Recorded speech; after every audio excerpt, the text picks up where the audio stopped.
Have you ever wondered how a nation, sitting on an ocean of oil, could fail to capitalize on its immense wealth?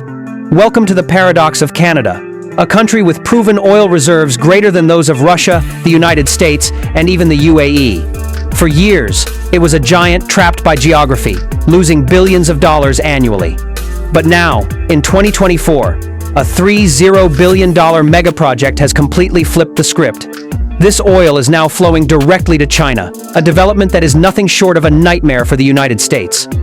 From a global standpoint, how will this seismic shift impact our energy needs and international trade?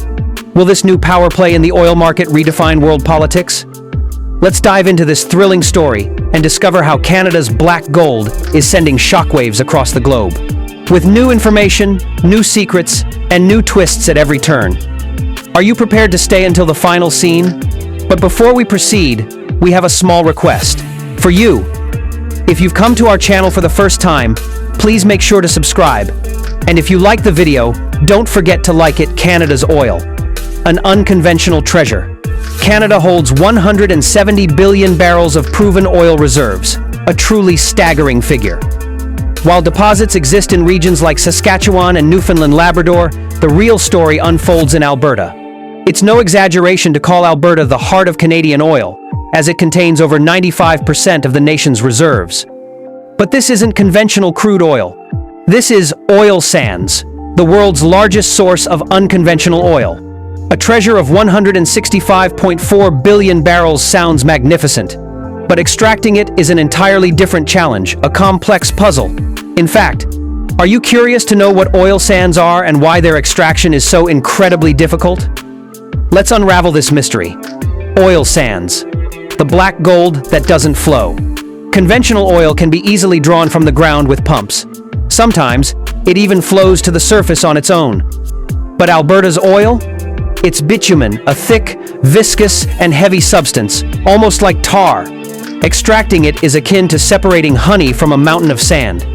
This requires specialized methods, such as vast open-pit mining or injecting high-pressure steam deep underground to melt the bitumen. This process, which began in 1985, remains just as complex today. Excavating the mines, separating the sand, and then pumping the bitumen sounds straightforward, but in reality, it's an engineering marvel. This bitumen is also highly impure, filled with sulfur and other contaminants. Upgrading it into usable products like gasoline or diesel is another expensive game. But the real question is, after all this effort, why was Canada unable to fully profit from its oil? The answer will astonish you. America's undisputed dominance. Historically, 97% of Canada's oil exports went directly to its southern neighbor, the United States. Why? The reasons were simple. Geographic proximity, American refineries perfectly equipped to process Canada's heavy crude, and an established network of pipelines and railways. But here's the twist. The U.S. consistently bought this oil at a significant discount. Canada's benchmark, Western Canadian Select, WCS, has traded at an average of $13 less per barrel than the American benchmark. West Texas Intermediate, WTI. In 2018, this price gap widened to an unbelievable $50. The result? Between 2015 and 2019, Canada lost an estimated $14 billion in potential revenue. Imagine. Money that could have transformed Canada's economy simply vanished due to this discount. Did Canada have any other option? That question will pull you into the next part of our story. Trans Mountain, a game-changing project. Canada desperately needed an alternative route to world markets, and that route was the Trans Mountain Pipeline. This pipeline transports oil from Alberta to the coast of British Columbia, where it can be loaded onto tankers and shipped anywhere in the world. However, the old pipeline's capacity was a mere 300,000 barrels per day, not nearly enough. In 2019, the Canadian government made a colossal 34 billion Canadian dollar bet and decided to expand the pipeline. The new pipeline tripled its capacity to 890,000 barrels per day. But do you know the challenges this project faced? Laying pipe through rugged mountain ranges, operating at elevations of 3,300 feet, and even drilling a tunnel directly through a mountain.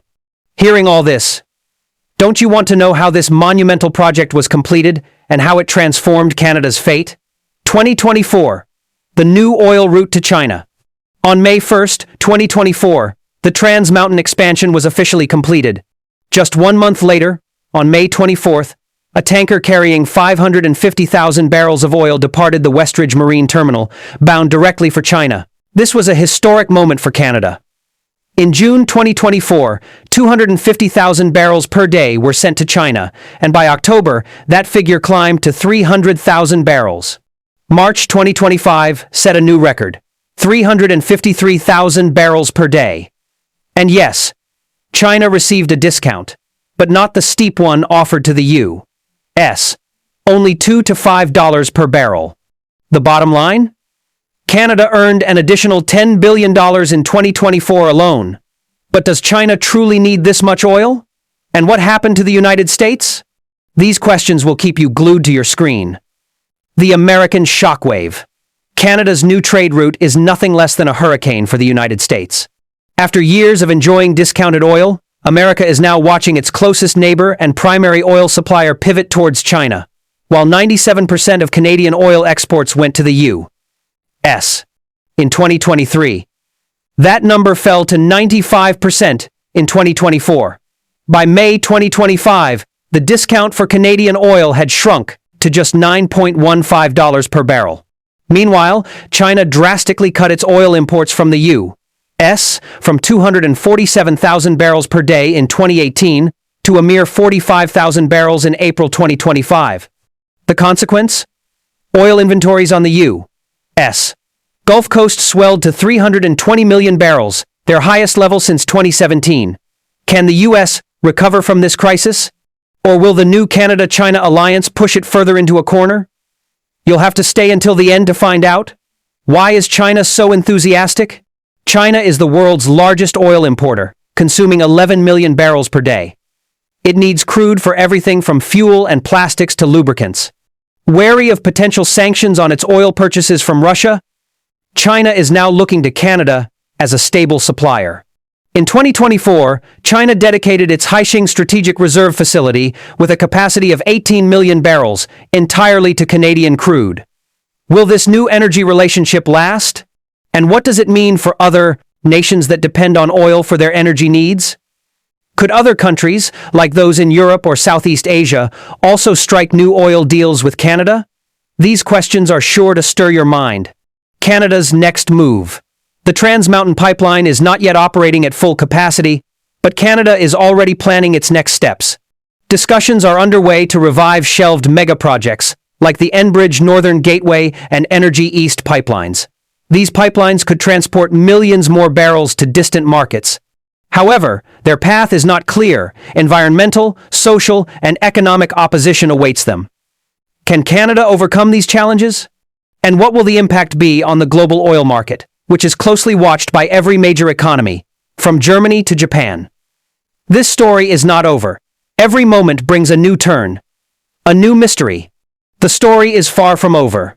Canada's oil revolution is not just the story of one nation, it's a new chapter in global trade, geopolitics, and energy dynamics.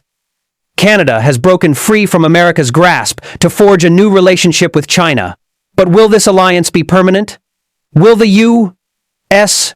retaliate? And what does this mean for other nations that rely on the global market for their energy security? Every scene in this unfolding drama will force you to think.